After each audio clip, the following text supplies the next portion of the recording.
ও নবীর উম্মত, এদিকে আল্লাহর নবীর সাহাবী হানজালা বাসর ঘরে বিবাহের রাত্র গোসলখানায় গিয়ে শুনে নবী নাই, নবী নাই। বিবির ডাক দিয়ে কয়, লঙ্গি কাপড় নাও, তরবারি দাও, আমার নবী না থাকলে বেঁচে থেকে কোনো লাভ নাই। এবার হানজালা দৌড়ায় চলে গেল, বিবির অনুরোধ তাও মানলো না। হানজালা শাহাদাত বরণ করেছে। পয়গম্বর বলে, ও সাহাবায়ে কেরাম, যারা শাহাদাত বরণ করেছে তাদের বিনা গোসলে কবর দেন। ময়দান থেকে এক মহিলা ডাক দিয়ে কয়, পয়গম্বর, হানজালা নামের মানুষটারে আপনি গোসল ছাড়া কবর দিবেন? আমি হানজালার বিবি, ও নবী গো, আপনার মহব্বতে গোসল না করে, ফরজ গোসল না করে দৌড়ায় আপনার মহব্বত। আমার নবী ডাক দিয়ে কয়, দেখ দেখ হানজালার লাশ কোথায়, গোসলের ব্যবস্থা করে দাও।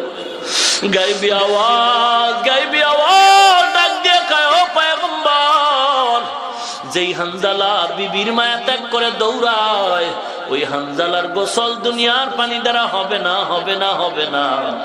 ওই হানজালার গোসল জান্নাতের পানি দ্বারা হয়ে গেছে। কান্দিয়া বেকুলো রে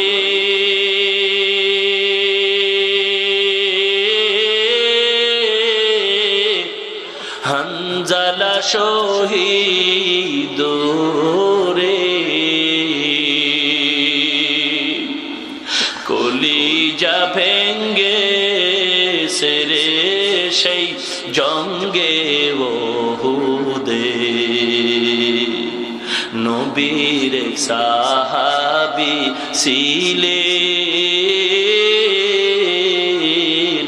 হানজালা নামেতে, তিনি শহীদ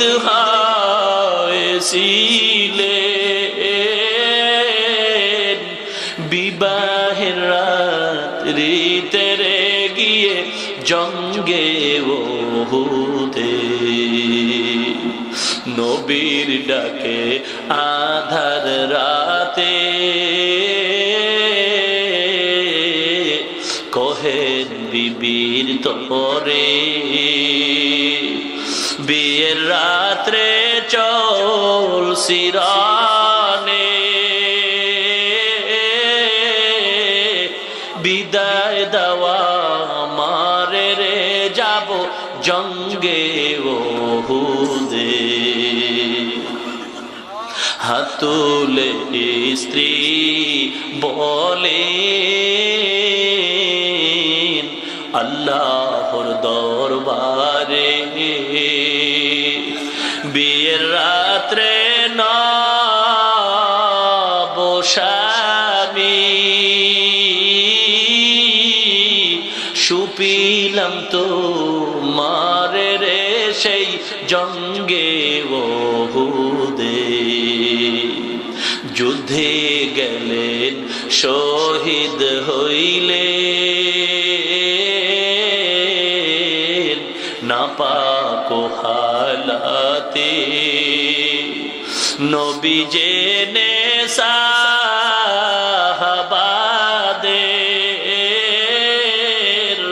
বলেন গোসল দিতে রে সেই জঙ্গে ওহুদে। অমনি গাইবি আওয়াজ নবীজি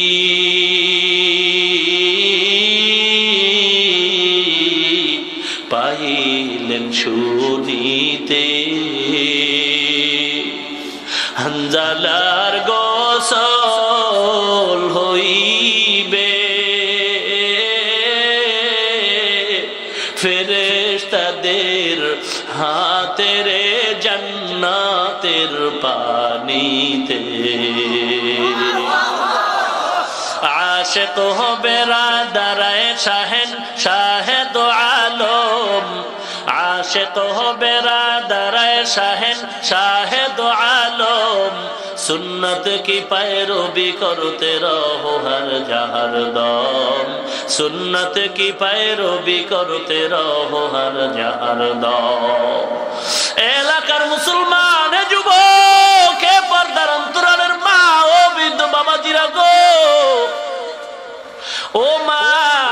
একটা মায়ের সন্তান। এ যুবক, নবীর জন্য কি তোমার একটু মায়া হয় না রে যুবক? কয়দিন আর দুনিয়াতে বাঁচবা? এই মাহফিল জীবনের শেষ হয়ে যেতে পারে রে যুবক।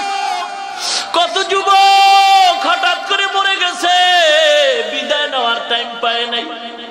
ও যুবক, আল্লাহর গোলাম, কি নিয়ে কবরে রওনা দিছ রে ভাই?